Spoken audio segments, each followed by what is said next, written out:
Everyone. We're here today to launch Scott Neigh's new book, Listening, Knowing the World, and Knowing the World and Fighting to Change It. And I'm going to pass it very quickly here on to Baj and Scott because we have a very short time, and I want to give ample time for them to talk and for y'all to ask some questions. This is being recorded, and it will be posted later to our YouTube channel. But I just want to let everyone know that any of their faces or anything will be blurred out, so you don't have to worry about that. All right, thanks, Baj, and Scott, feel free to take it away. Thanks, Art. Hi, Scott. Hello.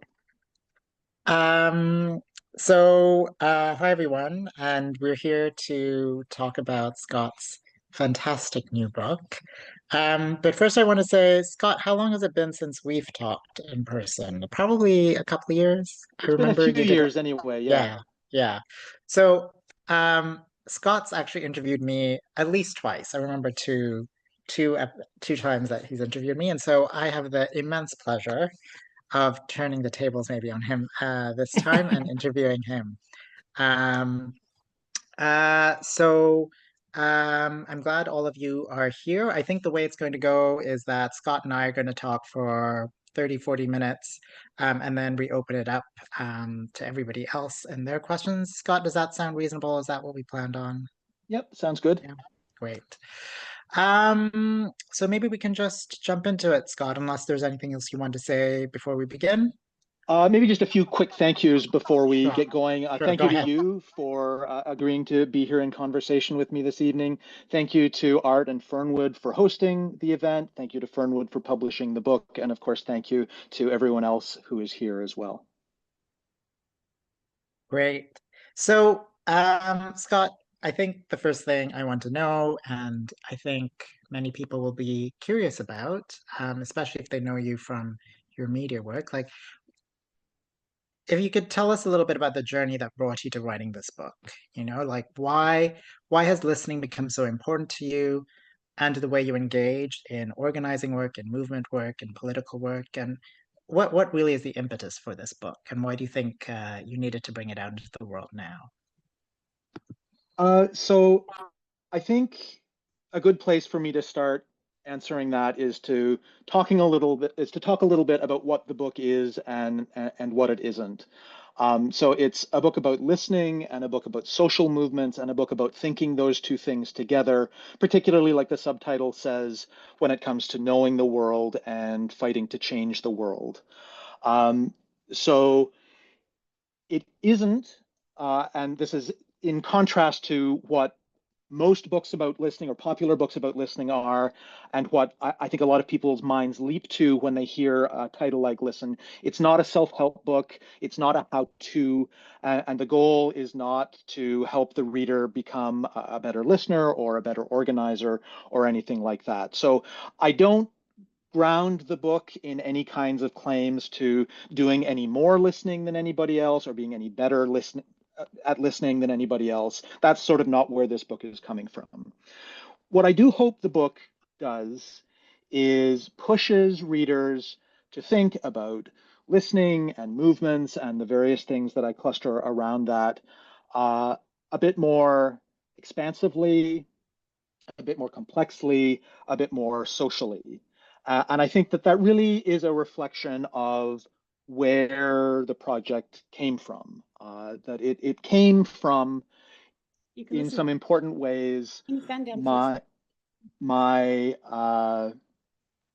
work over the last 25 or 30 years. And so there are some of the things that I've been involved in over that time that I sort of drew on once I already knew that I was writing about this and reflecting. Like, I've been involved in grassroots journalism of various kinds, sometimes as a writer, more often these days as an editor. And that's listening is very much a part of that. I've been involved in social movement activity in various ways myself over that time as well. And again, that's something that involves lots of listening and that I did lots of thinking about once I decided to do this work. But I think really the pieces of work that this most directly emerged from were two of my earlier major projects. So the first one of those was a project in which I did oral history interviews with 50 longtime activists and organizers from across the country. And then I used a subset of those interviews to write these two books, which were also from Fernwood.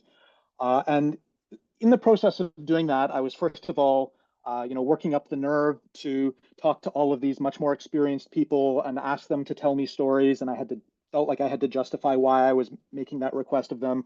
Then I had all of these stories that people had so generously shared with me, and I was trying to figure out, well, what can I do with them?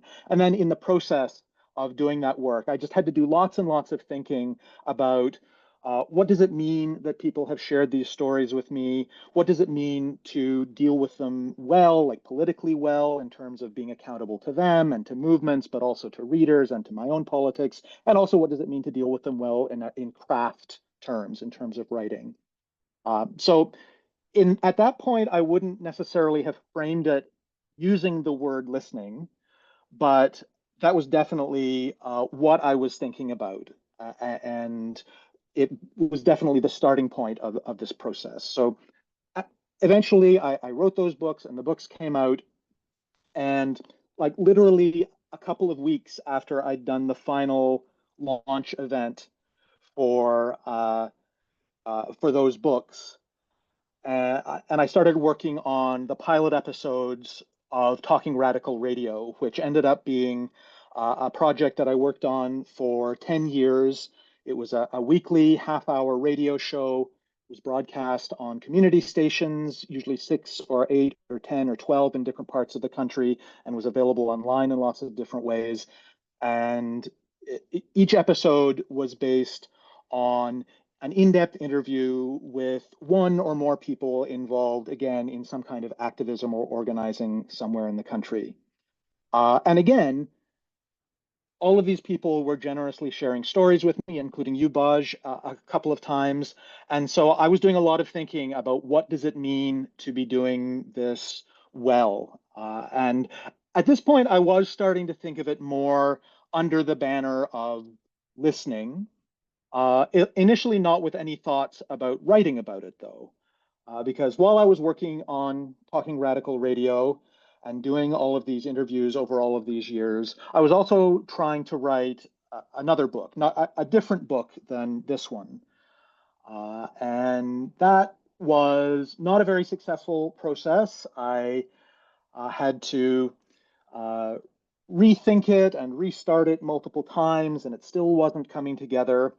And the final couple of attempts that I made to figure out what this book was going to be, I was drawing on content from Talking Radical Radio interviews as I did that.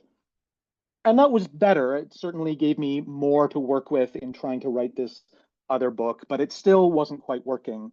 So at a certain point, I was having another one of these, critical re-examinations, trying to figure out what I really wanted to be doing. And I realized that I was more interested in writing about the process of what I was doing, or in thinking about the process of what I was doing in the listening that I was doing to try and write this other book, in the listening that I was doing for Talking Radical Radio, and also in realizing, as I had come to do, as I had done Talking Radical Radio for more years, that listening was so integral to the work that all of the people that I was talking to were doing too. They didn't always name that. In fact, probably most of the time they didn't name that explicitly. But if you sort of thought a bit about what they were doing, what they described about their activities, listening was integral to all of that as well. So it's really being pushed to do all of that thinking, again, about listening and about movements and about the two of those things together in the context of those two other projects that led me to write this book. That's thanks for that, Scott. What you were just talking about made me think of a question I actually wanted to ask you, and I didn't tell you I wanted to ask you, but there is something about, maybe we can come back to it later, about listening and archiving, and there was a question about that I had, but maybe we can come back to that later. Because one of the things I think is really important to establish at the outset is that you make a very important point very early on in the book is that you're not discussing listening in its most strict literal sense, right? And to me, the way you described it, I kind of understood it, your description of listening as being the interface of where we internalize what's happening in our external world, no matter how that might be, like no matter what sort of sensory organ we're using. Um, but tell me a little bit more about why, I think you already alluded to it, but if you could explain or discuss why you chose listening as a metaphor for um, this aspect of our political work, this aspect of our movement work. Well, I think that on the one hand, like it sort of is uh, something that I'm deploying in a metaphorical way in a certain sense. But I think that I'm cautious about thinking about it entirely in that way, at least in the sense that it feels to me like that suggests a sort of rhetorical abstraction, which it is, and there's certainly moments where I talk about it in more figurative ways. But I think it's also something that um, emerged for me from experience in an important sense. So it's always been one approach to writing and to theory making that I've always quite appreciated and thought was like rhetorically powerful and often very interesting is approaches that like start very close to sort of practical lived material experience and kind of build outwards from there. So at least in sensibility, kind of phenomenological kind of theory making, not always necessarily like literally that in terms of the kind of philosophy, but that sensibility. And so I think when I was starting to think about, well, how do I want to write this book? How do I want to talk about these things?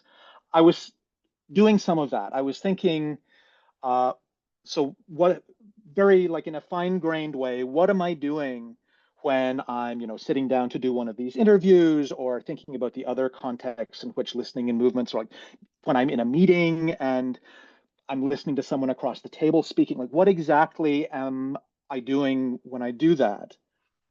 And it became clear to me that the things that felt like they mattered to me in that process, the things that felt like they were practically important and politically important, were the parts that weren't necessarily sense specific.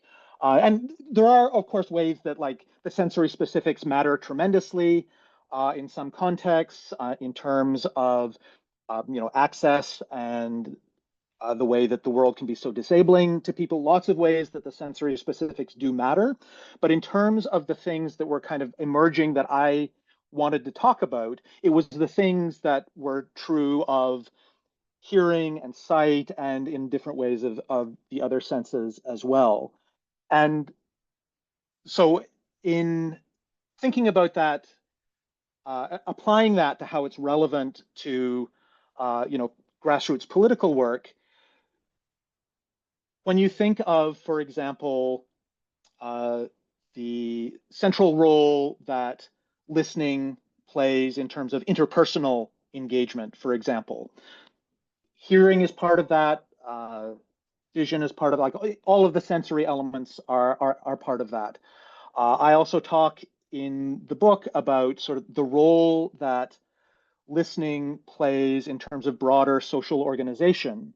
And again, that's not sense specific. And a sort of the role that listening plays in how we know the world and how people might come together to form some sort of we, and in terms of how that we acts in the world. It's again these sort of more generalizable elements. But I did some thinking about like what do I want to name this? How do I want to talk about it?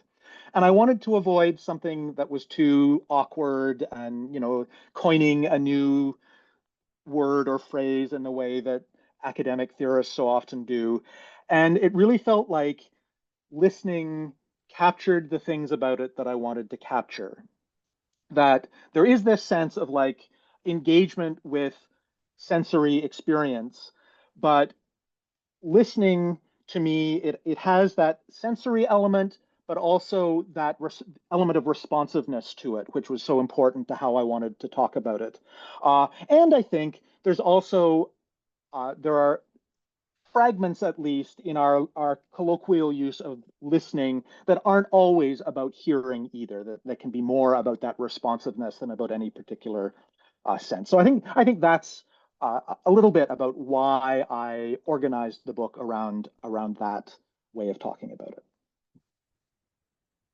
Um, there's something you just said. I actually forget how you just put it, but in the book, you talk about the intersubjectivity of listening, and to me that I read that as, um, listening requires taking the other person into ourselves, like someone like taking it really into them.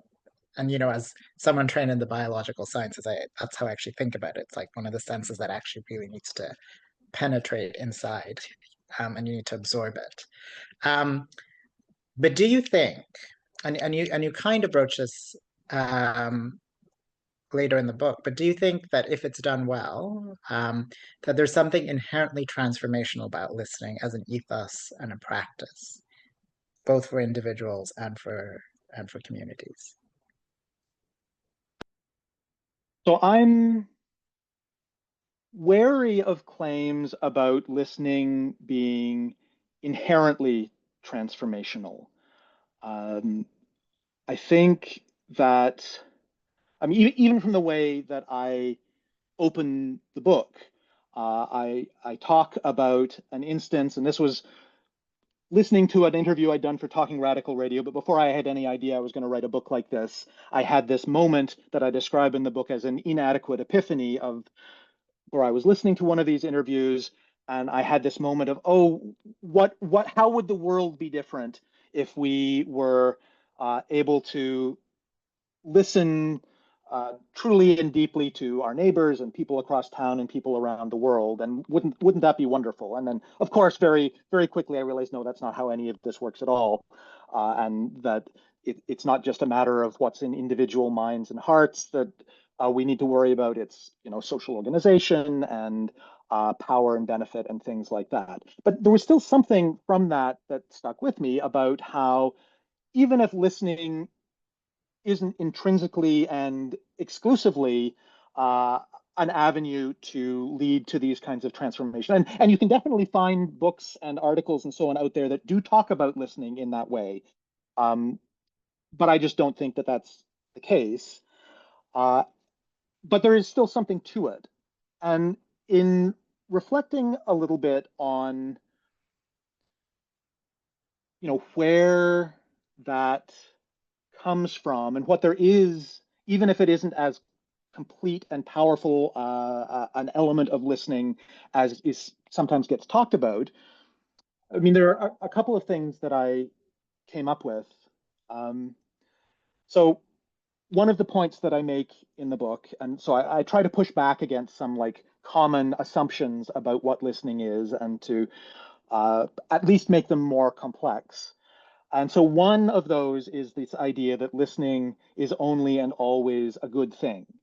And I point out that, in fact, there are lots of instances where listening is a good thing, but there are lots of scenarios in which it is not. It can be a direct mechanism of harm, and there are many more situations where it enables other kinds of harm. And the sort of a paradigmatic example for me is uh, the abusive partner, where in order to exert the kind of coercion and control that's so often a part of abusive relationships, listening is hugely important. The abuser listening in particular ways to the person that they're abusing is hugely important. And then there are sort of larger scale, more sort of systemic and institutional kinds of examples of that as well. So I think that the way that that infuses a sense of moral goodness into listening also contributes to this sense of a greater capacity for listening to be transformational than it necessarily is. And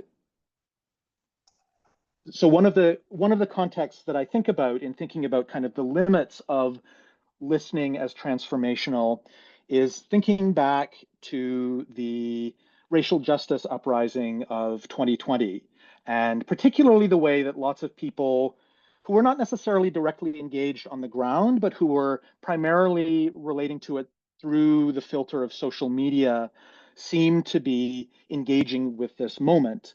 And thinking particularly about how lots of white people who were not already engaged in grassroots political work were kind of relating to this moment. And listening was often a big part of the discourse coming from people who were situated in those ways, which on a certain level can be super important, like the discourse around the importance of listening to frontline organizers, of listening to Black people about their experiences, of reading Black authors. All of that is important. But the way that it often got mobilized by at least a subset of the people who were uh, framing a substantial part of their response in terms of listening was as it functioned in a way that was kind of passive and enabling passivity, and often even like consumptive, like treating watching a video of brutality directed at a Black person as like an important moment of listening, when it's like maybe just consuming Black people's pain in a way that's like not helping anything, or relating to reading Black authors, as important as that is, as kind of the end point instead of as part of something larger. So in thinking about um, the capacity and the limitation of listening to be transformative, it feels like there's something about not isolating listening, not treating listening as the end goal, but as sort of one mechanism in some larger process that has like is asking or attempting to address larger political questions, and that um, it's holding listening in the context of those larger questions, and ideally in the context of collective efforts to do things that can be super important. That, for example, I've found, and I know that it's true of a lot of other people, that as important as uh, certain kinds of listening, whether that's to other people or whether it's in the form of reading, has been to my own journey of thinking differently about the world, it's doing that listening in the context of being involved in trying to change things with other people, I think has been really important to that listening and learning having a more substantial impact on me rather than just being a sort of active passive consumption. Yeah, I mean, I think you do mention in the book that, the danger of thinking just listening is enough, you mentioned it as well. And I really was struck by how you mentioned like listening as a mechanism of a control as well. And I think maybe later on, I think uh, we can maybe, and others in the room might also want to talk about how we might protect ourselves within our movements from those dangers. I think that's quite an important thing to address. Um, there's two threads through your book that I actually really love, and they're sort of sound-based metaphors. And I want you to maybe talk a little bit about them. One of them is your idea of the scream and the murmur in the world. And it really struck me, and it made me think about, and I'm beginning to find it very useful in my own listening practice. Um, so that's one thing, and I'd love you to maybe talk a little bit about what you think those ideas mean for those of us who are involved in movements for a better world. That idea of the scream and the murmur, and then the other one you talk about is the hubbub.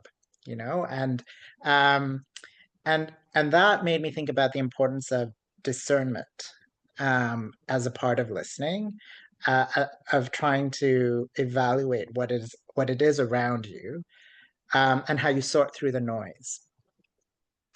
And there's another layer you also come to when you're talking about that is that, when you're being critical about what you're hearing, that it's easy to slip into what you call the paranoid listening, the paranoid reading, where you refer to people who've talked about it that way. And I thought that was like very, very interesting. So that's a really big question, those two different ideas, but I just thought, they kind of mirror each other and they use this thread through the book. So I was wondering if you could talk about what each of those ideas means for you. Okay, so that is a big question. So I'll do my best not to go on at too much length. So I'll start with the scream and the murmur.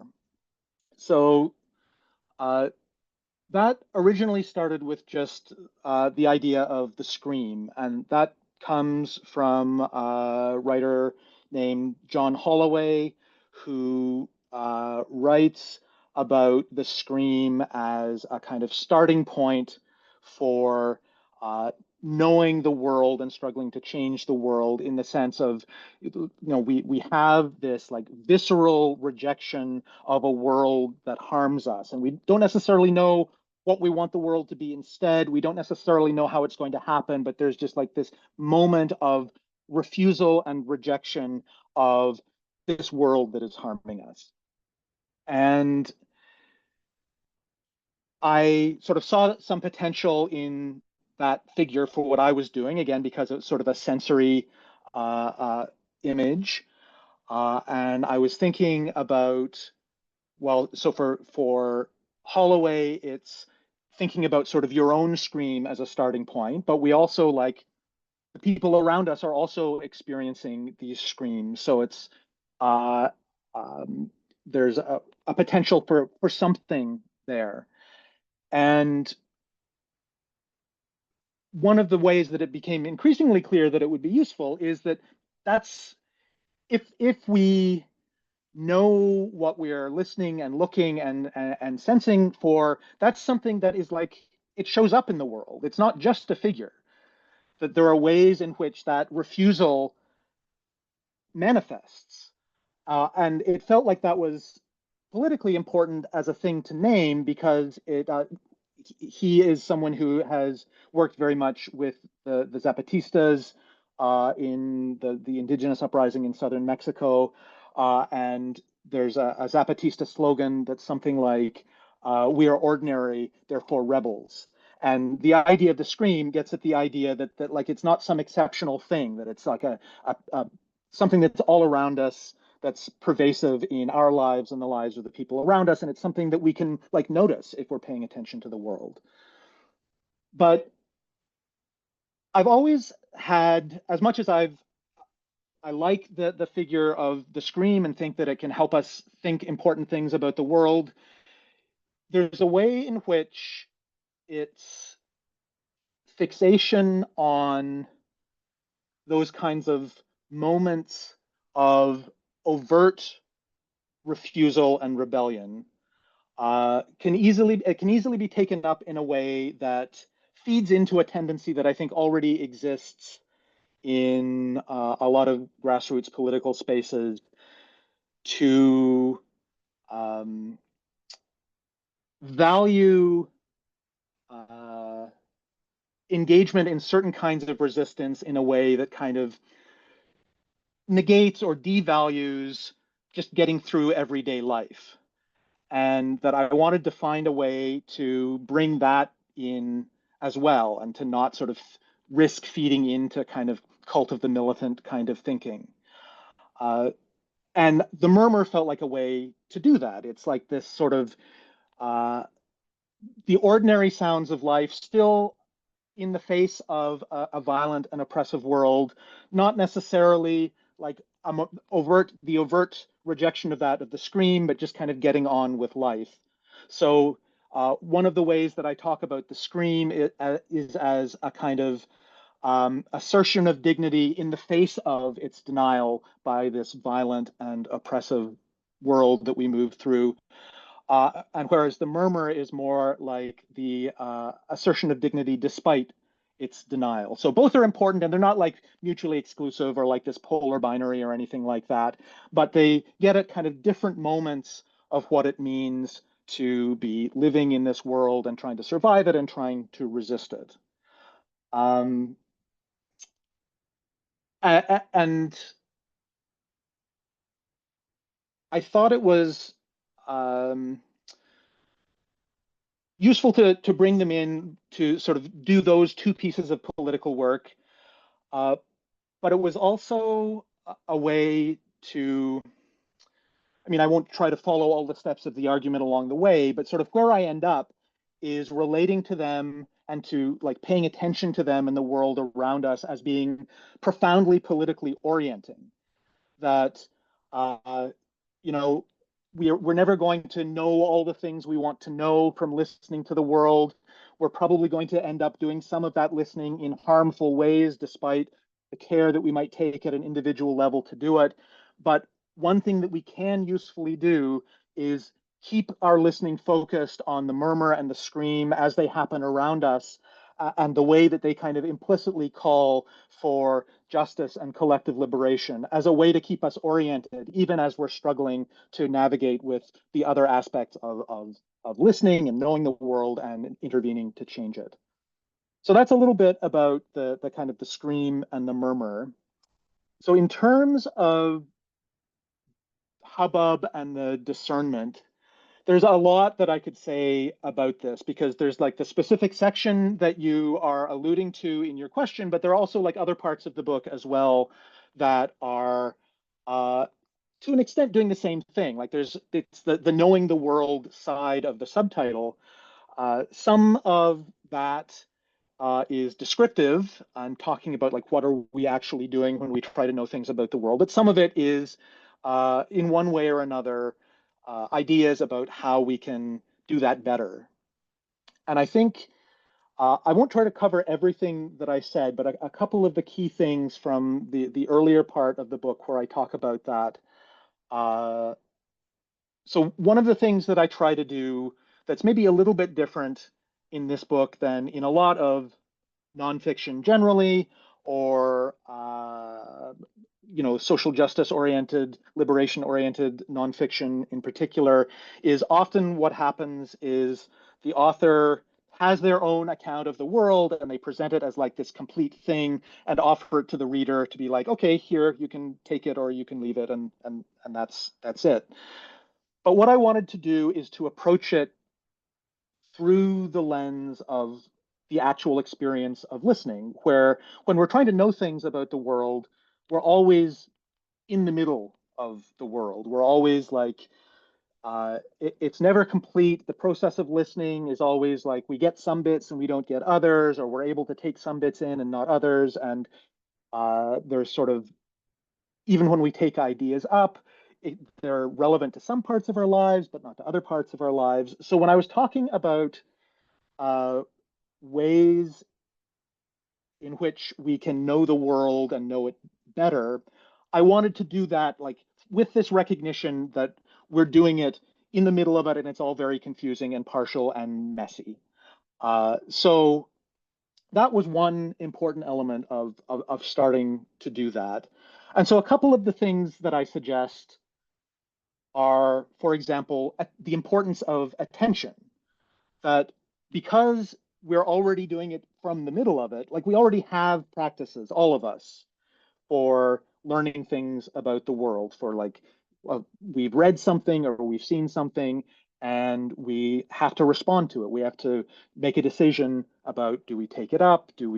What do we take in? How is it going to change us? And often it's like pretty automatic.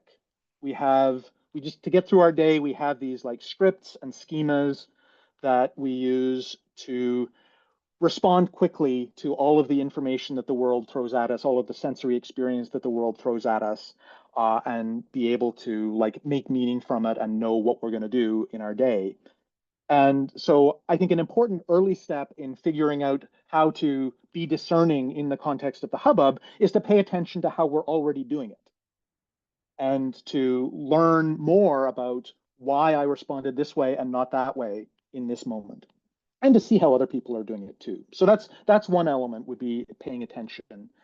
Another thing that I suggest in that earlier portion of the book is the important role that experience plays as a way to ground what we know about the world. Not that it's perfect, not that it allows us to escape how complex and messy it is, but it can be an important tool. So for example, if I think that I have a certain understanding of the police, but I go to a demonstration and all of a sudden the police are behaving differently at this demonstration than the story that I had in my head about what the police were, then I should take seriously that experience as a reason to maybe go back and rethink some of my ideas about the police. Or if I'm talking with a friend over coffee and they relate their experience of being carded multiple times by the police, that's another reason. Oh, maybe this institution operates differently than my existing knowledge of this. And taking seriously the uh, our experience and the experiences of others as a way to kind of test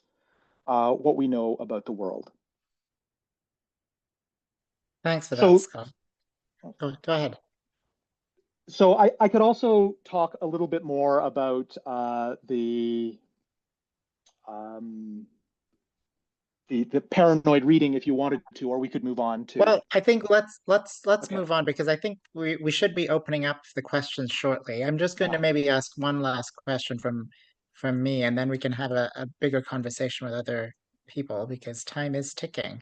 Um, so w this is a question that I feel um, you were very clear about not positioning yourself as an expert or like anything like that, but I'm actually very curious because you've thought so deeply about it. And this is something in my own practice that I'm quite interested in. Um, as someone who trains healthcare professionals as a medical educator, I feel like there's a role in where I'm training my students in how listening is an act of care. And I think, you have to, I feel like that's part of the work. But I'm not sure that it is something I can teach, and whether it's just something that's inherent and intrinsic to someone that they can do it or they can't do it well, you know? Um, I think that's a little bit of a pessimistic way to look at it. I'd like to believe that there's a way to train people and teach people to do it. Do you think there's a good approach? Is there a way that you think that uh, we can teach listening better within our own movements? So I don't think that listening is uh, inherent and intrinsic. Like I think it is something that we learn. It is something where our practices change over time. But I'm not convinced that we learn it, but I'm not sure how able we are to teach it. Um, and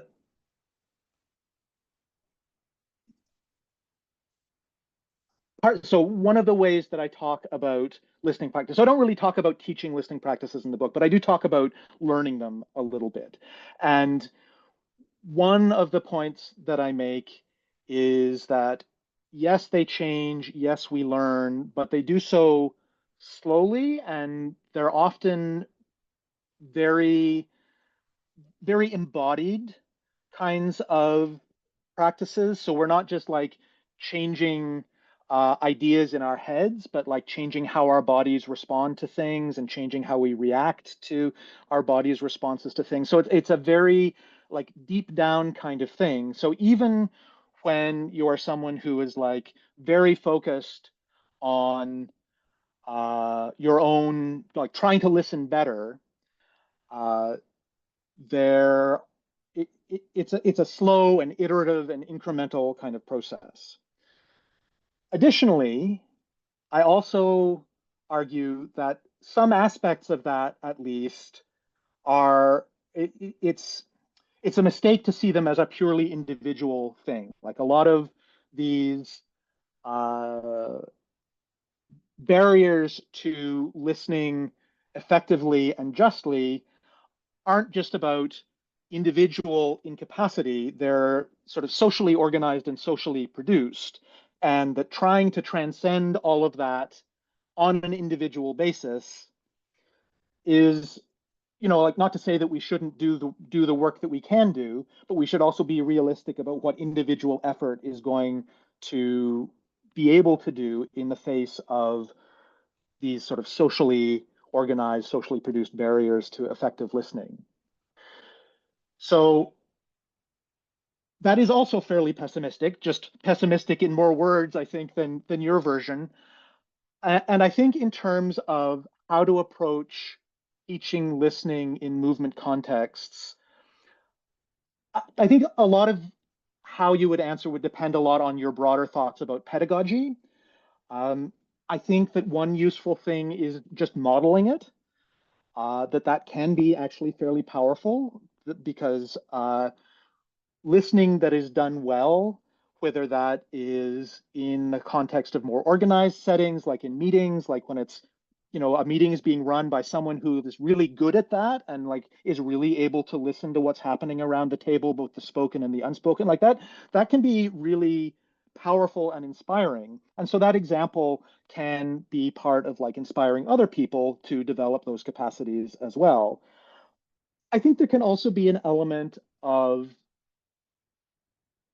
communicating the way that it is actually a thing that's learned, because that's not necessarily something that everyone is going to appreciate right off the bat. And so, like, just having it as an idea in the space that this um, that the practices of listening, whether in those formal settings or just in the sort of more informal personal interpersonal engagement of being part of a movement, that's something that you can work on and you can get better at, is like probably a new idea to a lot of people. And so just having that idea in the space, I think, can open opportunities for people to take that learning on themselves.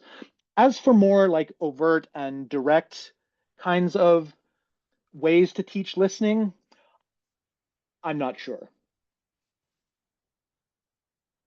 Well, I'd be interested actually to hear how you try to do that in clinical settings.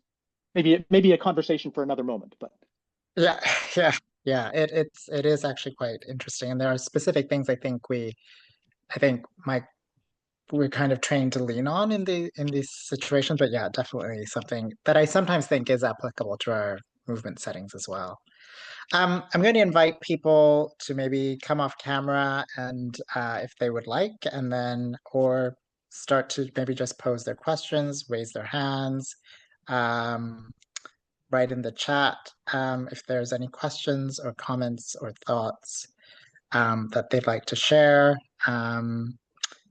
Yeah,